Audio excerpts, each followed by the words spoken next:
At Mayor Chop, we have all of Mayor and Council in attendance, and we are live. Thanks, Kevin.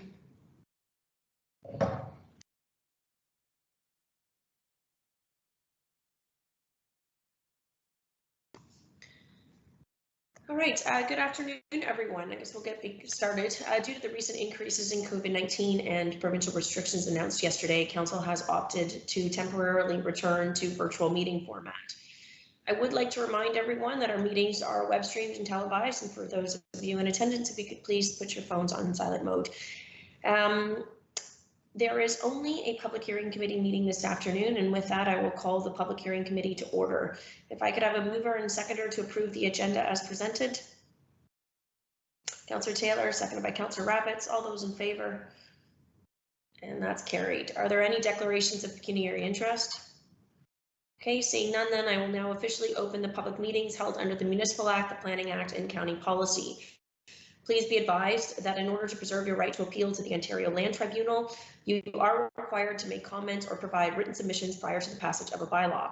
It is important to note that no final decisions are being made on these matters today. These meetings are to allow the public to provide initial comments, and further reports will come forward at a future date. The first application that we have today is 5.1 Staff Report CD 21-131.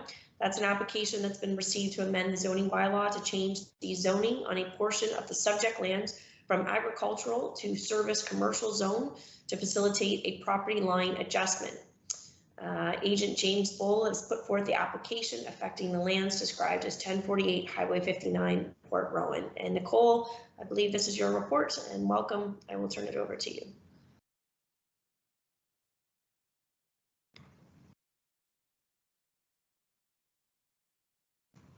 Thank you, Mayor Chop. I'm just getting everything loaded up here.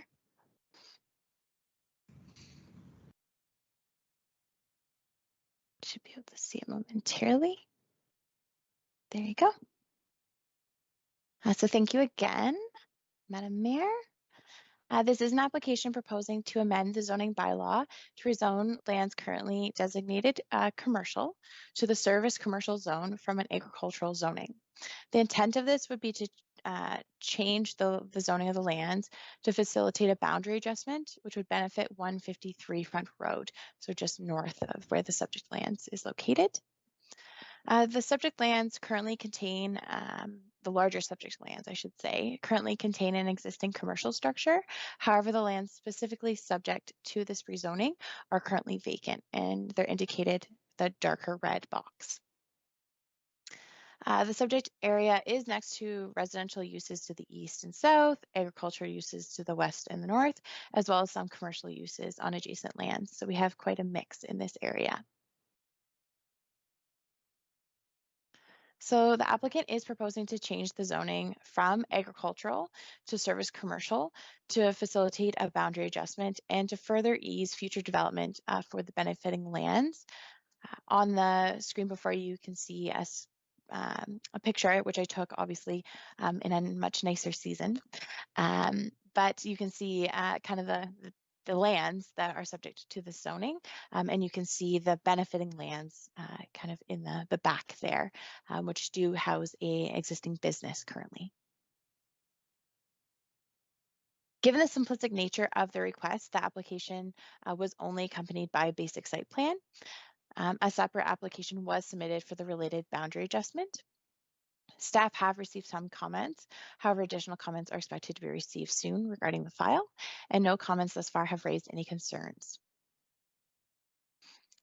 Staff have not received comments regarding this application from the public thus far. In terms of next steps, we would want to review all the circulated agencies and department comments, as well as any public comments should they come in. Following that, the completion of the previous noted activities would be brought forward with the information for the recommendation report.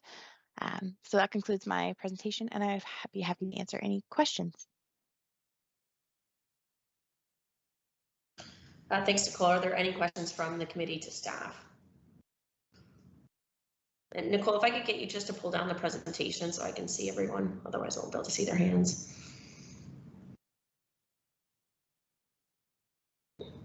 If anyone does have a question, I'll just ask that you speak up. I just can't see everybody on my screen at the moment. Seeing none, we don't have any registered speakers for this report from the public, but I will put the opportunity out there if there's anyone on the line that wishes to speak to this report. Again, is there anyone on the line that wishes to speak to the report before us? Okay, seeing none, then does somebody wish to move the staff recommendation? Councillor Shelley, thanks. Seconded by Councillor Van Pasten. All those in favor?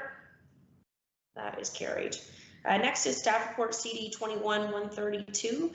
That's an application that has been received to approve a draft plan of subdivision for 6 townhouse units with an associated zoning bylaw amendment to change the current zoning from service commercial to urban residential type 2, R2, to residential type 4, zone R4.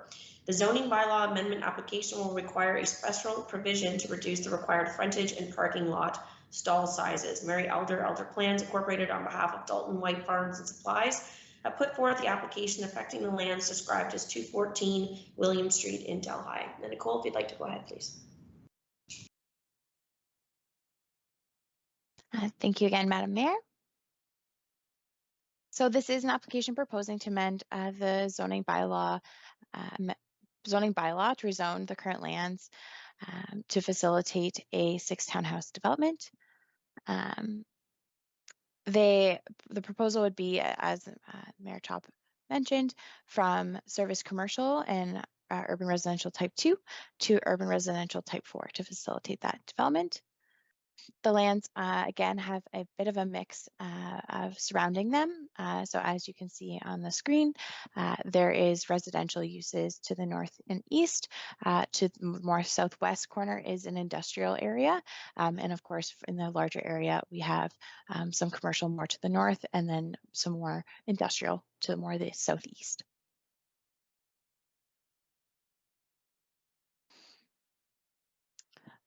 So on this slide, you can see some pictures from the site taken before we got our lovely snow back in December. So they are looking at changing the zoning to facilitate the plan of subdivision.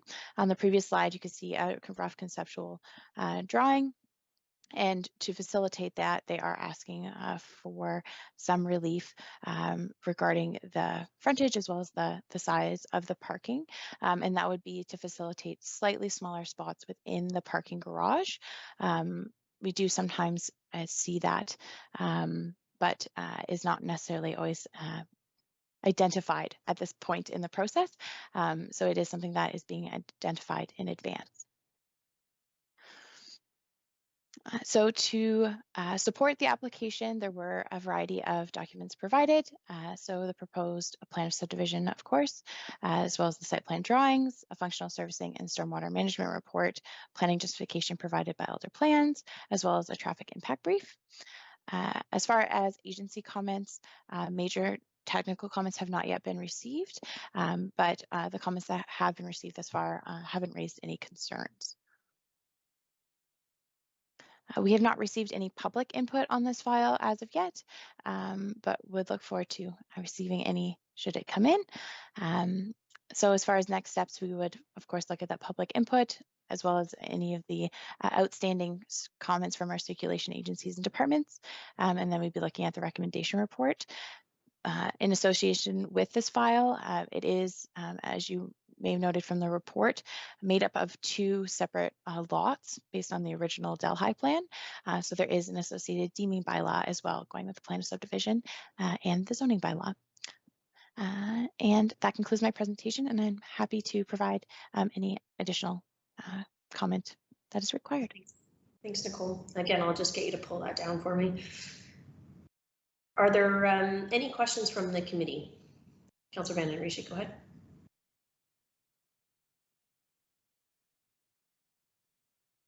You're still on mute. Thank you. My question is about the parking spaces, the requirements to propose. When we look at the parking spaces, the width, when we're saying a meter short, and the length we're talking about 0.14 of a meter, does that still, what does that facilitate? Just one vehicle? Or I'm really not very good at parking spaces. So, but I see what's short. Does that affect, can you actually put 2 cars in there or just 1? Like, I don't know. Yeah, through Madam Mayor. So the idea would be that 1 parking spot would be located within the garage and then 1 would be in the driveway in front of it. So it would be to facilitate that 1. And you're right, they're about much less than a meter, 0.1 meters on average, short is the request for relief. So it still fit a car, the type of car, depending on those are our, obviously our requirement would fit any types or size vehicle. So the reduction may reduce maybe a larger truck, for example, Right. but we don't perceive or foresee any major issues with a standard size car, for example. So each townhouse then would have a lot in its space and also in a garage, you're saying? Yeah, so 1 in the In? actual building, in the garage, and then 1 right in front. Okay, okay, so that still kind of facilitates 2 vehicles, right? Yes. Then I'd like to, if I may, Madam Chair, go to the diagram where we see that on the subject lands, when we look at the back of the proposed development, there's the wooden decks, and then there's a significant amount of space there. Okay, is that going to be after the adjustment line? Like I see that there is the actual boundary line, and then I see there is space there. What is happening there? Because is that fully part of the lots or not? I'm getting an impression there's like a. Councillor Van Den Riesen, maybe what I'll do is, I know Mary Elder's on the phone, so perhaps we'll let Mary speak to it first, and then we can come back if some of these questions are still unanswered for you. So Mary, if you would like to go ahead, welcome. Thank you so much, Madam Chair. This proposal will provide intensified redevelopment of this lot from 1 house to 6, which I think is something that the province is really looking for, is more housing. So it's very much a right in line with the policies that we have. The reductions in lot frontage are pretty small, and the reduction in the size is a matter of 4 inches and 5.5 inches. So not a lot, as Nicole has indicated. So we're meeting all the provisions of the zoning except for those 2 that we've mentioned here. As far as the rear of the lot, I know we have, between the lot line and the house, we have the required rear yard setbacks. So I'm not sure what you're looking at, because sometimes if I go to look at reports like that, I will freeze up and then not be able to answer. So if someone else can show a map that shows what you're asking the questions about, that would help me tremendously. Thank you. In the report, it's page 24 of 38. And what it indicates is I can see the actual line here, and then there's a portion of property from there to there. Does that make sense to you? Or I don't think you can see that at all, can you? Sorry. No. Okay, well, it does say proposed new lot lines. Proposed new lot lines. See on the picture there that Kevin's is holding up? Is that not part of the original lot line, or is this to be purchased, or what is that? I don't understand that. Through Madam Mayor, I may be able to answer that. Sure. So there is just above those lines, you can note that there's the 3-meter storm drainage easement. So I did actually take some photos when I did the site visit. There is a drain through the back, so we would have to provide that extra space behind there. And so Mary probably could see it on hers, but in their design, they've provided that additional space to address the storm drainage in the back. But it's still part and parcel of the entire package. Correct. Just It's obviously we need setbacks for the building envelope. absolutely, but because of the line, it looked like it was drawn that this was available space at the back, but it isn't. It's part and parcel of the entire lot line. Okay, Correct. thank you very much. Councillor Van Passen, go ahead. Thank you, Madam Mayor. I think the planners already answered that there's a drainage easement there, so they can't build on that. They have to keep that open.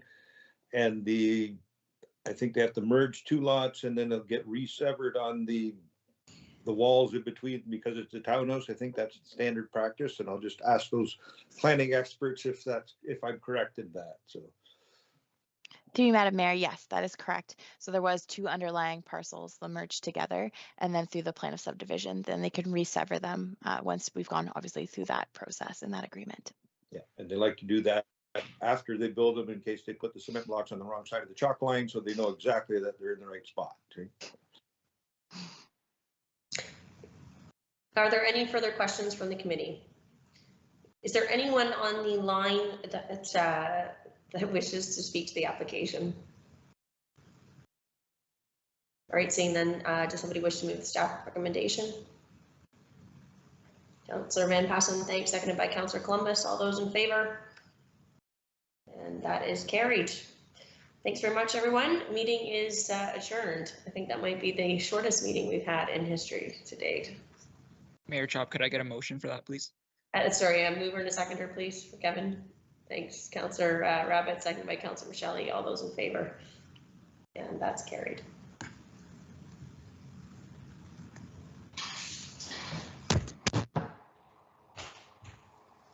So it's not dark. What are we supposed to do? Yeah, what are we supposed to do now?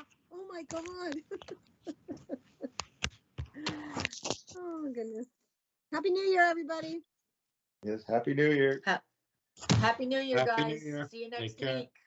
Yep. See you next week. Bye. Bye.